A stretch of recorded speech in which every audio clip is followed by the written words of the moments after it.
you've ever wondered why you had an x-ray done or any type of laboratory test done at your doctor's office, and they say they're going to fax it to your specialist, and then you get to your specialist and it's not there, what happens? I'm going to tell you a story in this video that explains why it's so frustrating for tests to get faxed or shared between medical practices, and why it's very difficult, and why most of the times these tests don't end up there. So this story involves a patient that came to my office with ankle and foot pain.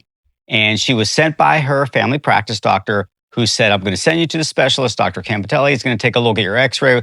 And the patients, this is what always happens. They'll come into the office and they'll say, well, my doctor said that they were going to send the x-rays over.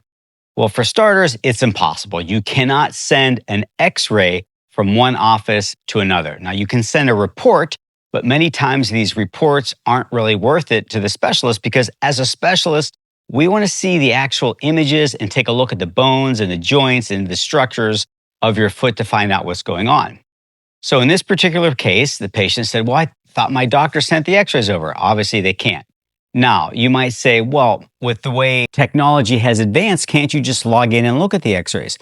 Sometimes you can if you have access to that facility or that medical practice's x-ray unit or images, but most of the times you can't. And I'm going to explain why. It's because of a policy it's because of a regulation known as HIPAA. This is a government regulation that prevents patients' privacy. So all of the medical institutions have privacy set in place so that you don't disrupt a patient's medical privacy, basically. So you don't want to have someone get access to these records.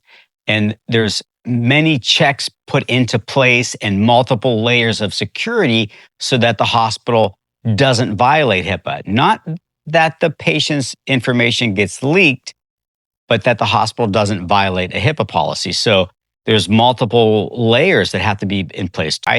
Two-point factor authentication, and there's other little impossible for me to even explain, but it prevents me from logging into all these facilities. So I might be able to log in, but in a month after they change the username and password, I can't get in, right? Well, you might just say, reset your password. It's not that easy, because you have to speak to someone. They have to go through credentialing. They have to look at your social security number. There's a lot of different checks that they have.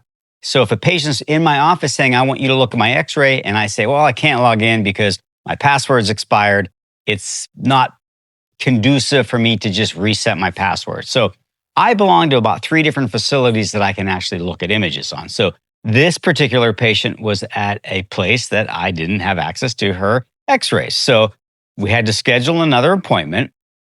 But I said, you know what, before you schedule that appointment, why don't we do this? I'm going to have you get the x-rays, drop them off at my office, and I'll call you and let you know what I see. So she gets the x-rays, and what are they? What does the patient go and get? They have to get a disc. They're put on CDs or DVDs so that we can look at them. Well, what's the problem with that? Our computers don't have CD readers anymore or DVD readers. So the patient drops it off at my office. I go to put it in the computer. I don't have access to the DVD reader. So I had to wait until I had a DVD or a CD reader available to log in to look at this. Then I put the disc in to look at the image. It's set up as an auto run, but it doesn't auto run on my computer, because remember, our computers are protected by our medical practice with privacy and regulations set forth, so you can't install readers to look at the images. So I can't use the auto run. I have to go and search for the viewer on the disc. Can't find the viewer on the disc. It's not showing up. So I have to call the facility.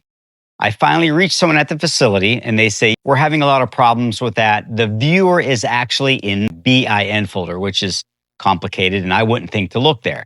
She directed me there. I opened up the viewer from the bin folder, and now I'm finally able to see the x-rays. And what's funny about this is, if you read the patient's report, the x-ray said, or was read by the radiologist as mild soft tissue swelling, mild degenerative changes. Well, doesn't really tell me much. When I looked at the x-ray, the patient actually had an accessory bone, as you can see here, that's within a tendon. So we had to then get in touch with the patient through a phone call to explain, this is what we see, and this is the reason why it wasn't read the proper way. Sometimes we have an advantage of seeing the patient knowing where their pain is, but Just a little story to explain to you as a patient out there why it is so difficult to get tests sent from one facility to the other. There's multiple layers that come in place. If you have any stories to tell me, I'd love to hear them about how hard it is when you go to a doctor and the difficulties you have in them seeing your lab work, your x-rays, your MRIs, your CT scans, whatever tests you had done, or some complications that you've had with just the way our industry is set up with communicating. Thanks for watching.